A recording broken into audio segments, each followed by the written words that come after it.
Good evening, and thank you so much for being here. My name is Stephanie Tenhaeff, and I'm a registered psychotherapist and a board-certified executive coach. I'm super excited to be part of the Wellness MD team.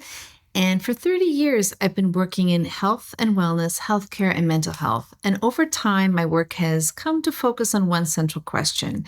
How do we stay resilient and emotionally well when life becomes more demanding and more difficult? This question is especially important in midlife because for so many women, this isn't just one transition, it's several transitions arriving at once. And when several things shift at the same time, it can be hard to tell what is happening and why something that once felt manageable now takes a lot more effort than it used to. What I see in my practice and in conversations with women outside of my practice as well is a familiar pattern.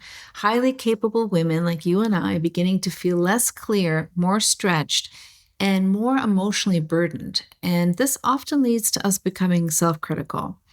We feel more overwhelmed. We are tired in a way that really good sleep or rest, well, good sleep is exaggerated, but tired in a way that rest doesn't always fix. Our patience is shorter, our focus is harder to hold, which of course now with the advent of devices and screens and technology that has taken over our lives, it's even harder to hold our attention. But all of this can contribute to a sense of self that feels less settled than it once did. And very often, the very first conclusion that we come to is that something is wrong with us. Why aren't we handling this better? Why does this feel so heavy? Why am I less sure of myself than I used to be? And why do I feel pulled in so many directions and still feel like I'm falling behind? What I want to do is offer a different lens, and I want to encourage you to explore some of this in your own life, which is really about gaining self-awareness, and that can help support positive change. I've built a niche in my practice helping clients build resilience. And when I talk about resilience, I don't always see it in the most traditional way, like grit or pushing through or sort of kind of pretending that we're fine, but more as the ability to stay grounded and to stay growing. I want to talk about the emotional reality of this stage of life today and the kinds of pressures that often go unnamed. And I want to give you a practical toolkit of 6 or 7 things that I have really had good experience with my clients that you can start using right away. So, what does midlife feel like when we're going through perimenopause and menopause? So, when I think about this phase of life, one of the first things that comes to mind is how much is happening at once. For many women, we find ourselves in the sandwich generation. I know I was, caring for children in one direction and aging parents in another. And these are two very different kinds of care. Raising children means we are helping them become more independent, more confident, more themselves. But of course, supporting aging parents, it can feel like we're carrying grief, uncertainty, role reversal for sure, where we often become the parent and they feel like the child or the dependent. There's medical appointments, there's practical decisions that need to be made that are very hard, and often with siblings or other family members, where that in and of itself can carry an emotional load. And really, most importantly, the quiet ache or sadness of watching someone you love become more vulnerable. I certainly went through this with both my parents as they suffered with dementia. So this is also happening at a time where we're often carrying full careers, or maybe we are rethinking our careers or trying to stay current and relevant in this tech era. Understanding AI and what that means for our future is just one example. There's a lot that is going on, and all of this, if we're not careful, can lead to burnout. Another transition that can often carry a huge emotional load, and one that I recently went through myself, is the empty nest. And even just the anticipation of that can start earlier than when they just when they're leaving. So even though we want our children to grow, to launch, to thrive, it still can be disorienting as our role changes. And there can be so many mixed emotions that I know I certainly had. There was obviously pride, but sadness. And then there was freedom and spaciousness, but also grief. And sometimes all of that in the same week. And because it's supposed to be a positive milestone, we often don't give ourselves full permission to feel the complexity of it. So there are so many transitions and changes that are very personal and unique to each of us because we're all on our own journey and we experience things very differently. So in my clients, we work through changes that are important, like relationships, marriage, friendships. But there's also changes physically in our bodies that we work through, which are things like sleep, again. It's wonderful when we can have it, and energy, or often just the lack of, and managing that. And what I also think is overlooked, but so important that we talk about, is exploring changes in confidence. For example, clients may share that they see changes in how they feel seen, how useful they feel, how attractive they feel, how wanted they feel, and how needed they feel. So there's a lot of psychological material moving around at once. And I think it's really important that we feel supported through all of this. So when a woman says to me, I don't quite feel like myself, one of the first things I like to do is explore the load that they have been carrying or the transitions that they have gone through. Often, our mind and our nervous system has been doing an enormous amount of work, often for years, without enough acknowledgement, enough support. And this is an important piece, enough room to recover. So addressing where to make room in our lives to recover is key, in my opinion, to building resiliency. Which brings me to something that contributes to a lot of lack of recovery, and this is the concept of invisible work for women often. So one of the reasons this stage of life can feel so confusing is that much of the burden that we carry is invisible. If someone looked at your calendar, they might see meetings or errands or tasks or dinners, check-ins, appointments, travel, caregiving, but they wouldn't necessarily see the mental and emotional energy that is underneath all of that. They would not necessarily see the thinking ahead, the anticipating, the remembering of the important stuff, the family planning, the checking in on everyone, the emotional support, and the effort of doing that all with kindness and patience and carrying a lot of that internally. And this is only a small part of the invisible work that is carried, and it often just continues to grow through midlife as we gain more and more responsibility. So I often think that one of the challenges for women in this stage is that they are expected to be what they've always been for everyone else, while inwardly they may feel that they're changing. And this can create a particular kind of tension.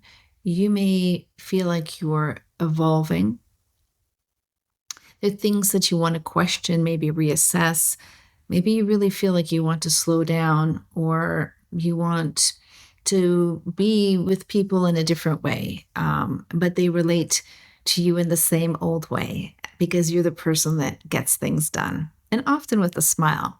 So this load is a capacity issue. I'd like to see it like that versus a personality issue.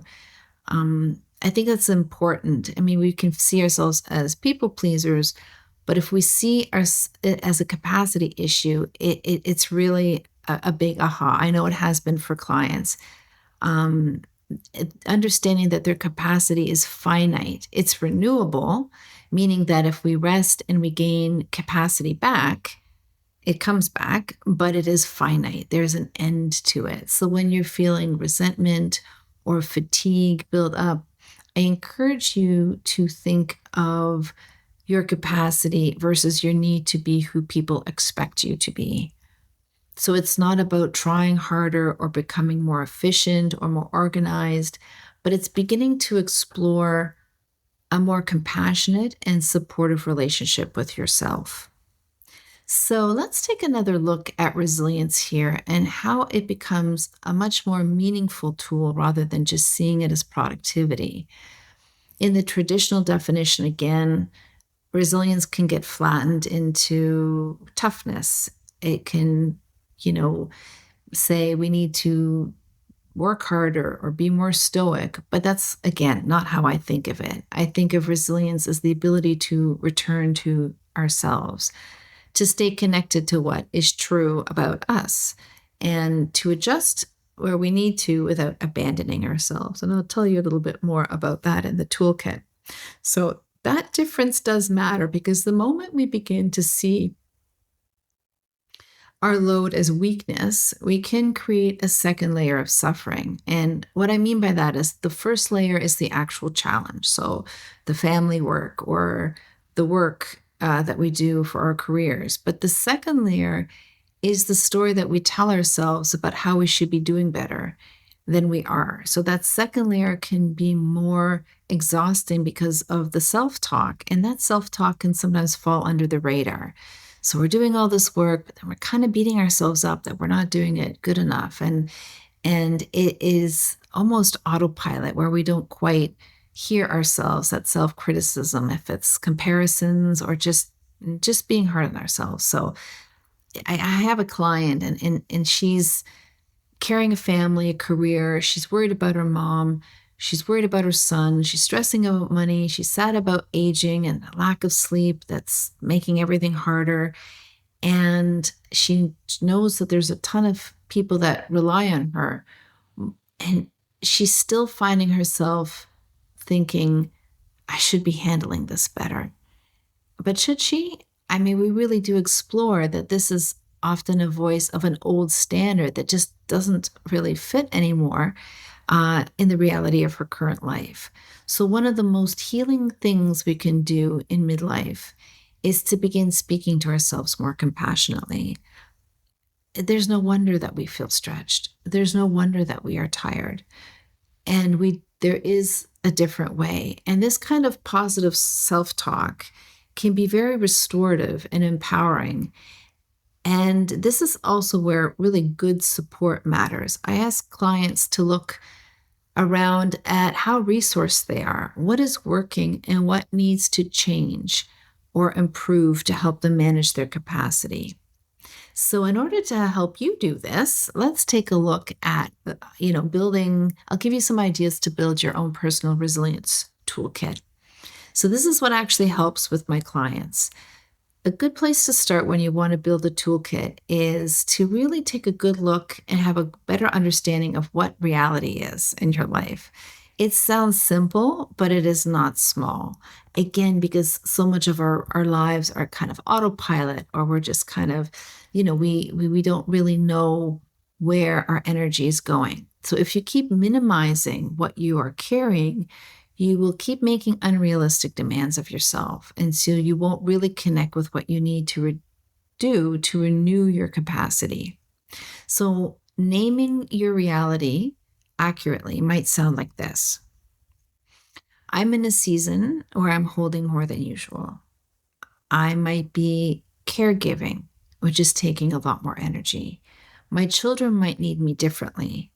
My parents might need me more. I'm in a season where I might be beginning to question parts of my life that I used to move through more easily. And I'm in a season where I actually need to simply be more compassionate with myself. The second tool in the toolkit, and this isn't going to surprise anybody, but it is boundaries, but not in the sense of the more dramatic kinds of cuts or changes. But the boundaries that I'm talking about that I'd like you to think about is a bit more thoughtful. It's the kind that come from asking, what is mine to carry here and what is not? Where am I over functioning? And where am I doing for others? This is a big one. What they could be doing for themselves. I'm thinking about kids here, obviously, when we're taking care of kids. Where am I maybe trying to be all things to all people? Where am I really focused on, again, helping to prevent discomfort, conflict, disappointment by absorbing too much or doing too much? We've been rewarded for this kind of over functioning for a very long time. And sometimes it feels good to feel indispensable, but this is often a trap because it can cost us our peace, our energy, things even like creativity and our own identity. So a healthy boundary is not like to create a huge wall, but it is getting some clarity around knowing where you end and somebody else begins. The third tool of the toolkit is creating some emotional resiliency in the way we think. So being a bit more flexible in our thinking. And I referred to this a little bit earlier because midlife brings all these mixed feelings. This is the paradox that I talked about earlier, and that is completely normal. You can love your children and still grieve their independence. You can care deeply about a parent and still feel exhausted by their needs. You can be grateful for the life that you have, but still want it to change. So it's being aware of this emotional maturity and not just sticking to one feeling, but making room for how complex it can sometimes be and not feeling shameful around it. The fourth tool is reducing self-abandonment, and this is a big one. Women often, again, know how to care for other people long before they know how to care for themselves. And self-abandonment may not be as easy to spot as you think. We really need to look at where you might be overriding those signals again and again, right? It starts as a whisper and then it gets a little bit louder. We have a tendency maybe to override the things that are tiring us out. And we need to slow down in order to do something for ourselves. So a few practical questions I ask my clients are like, where am I leaving myself out of my own life? Where am I saying yes too quickly? And where am I not acknowledging my own fatigue? These are important questions. So the fifth tool of the toolkit is creating moments of recovery before you really run out of gas. And recovery doesn't just mean the perfect morning routine or a weekend getaway, although that would be very nice. It could just be maybe 10 minutes of quiet before the whole house wakes up, or going for a walk in nature without your phone. Or maybe just even prioritizing things that give you joy. And even before that, thinking about exploring what does give you joy. Maybe there are things that used to, but no longer do. So maybe they're new things to explore. So you can see that resilience is often built on smaller choices done consistently, especially in this tech era. We need to stop acting as though we're machines and start remembering that we're humans. And this is really important work, becoming thoughtful around where we can find time to implement those healthy habits to restore and recover throughout our day. The sixth tool of the toolkit is staying connected to meaning. This is really important in midlife because when roles begin to shift, so does our identity, and it's been deeply organized around being needed, and the way you are needed begins to change. And when that happens, it can feel kind of destabilizing. And this is not a sign that something's wrong, but it's an invitation to ask a deeper question. We're asking a lot of questions right now, which is what still feels like me and what matters to me. What I've noticed working with clients is that this is a time where they like to pursue things that are really meaningful, things where like creativity or spirituality or being of service in the community. And that ties into the seventh tool, which addresses just that, community. We are, again, human beings that need real connection, and we need that through real life support. I'm always reminding my clients that private coping and sort of coping in your own silo has its limits. And sometimes resilience looks like letting yourself be seen and letting yourself say, hey, this is hard right now. I need help. So the last tool is a bit more of a practical piece around decision fatigue. And it's a small one, but it often brings, real change. We are making endless decisions, sometimes big ones, but often a lot of these micro decisions to the point where they can feel like oddly heavy. Have you ever felt like you do not want to, decide what's for dinner one more day? These decisions are not complex, but they land on a system that is already very full.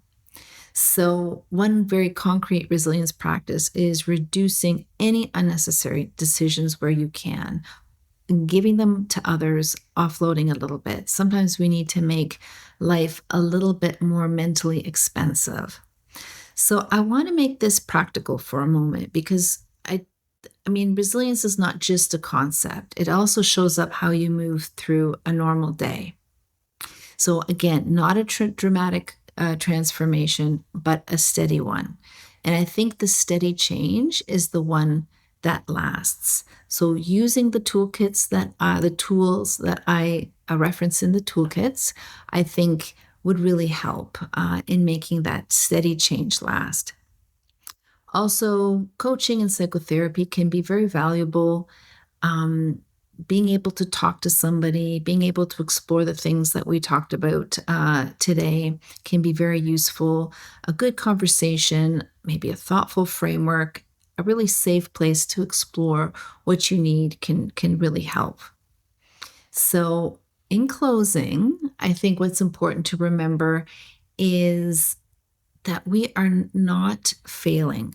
Our struggle does not mean that we're failing in perimenopause and menopause and in midlife. And so much of what we're going through is understandable. And it really is a response to that accumulated responsibility, that emotional load, all of those transitions, empty nest, sandwich, generation, aging parents that we've spoke about, that loss and that change. And really, if there is a key takeaway, is that it deserves compassion, not criticism. Thank you.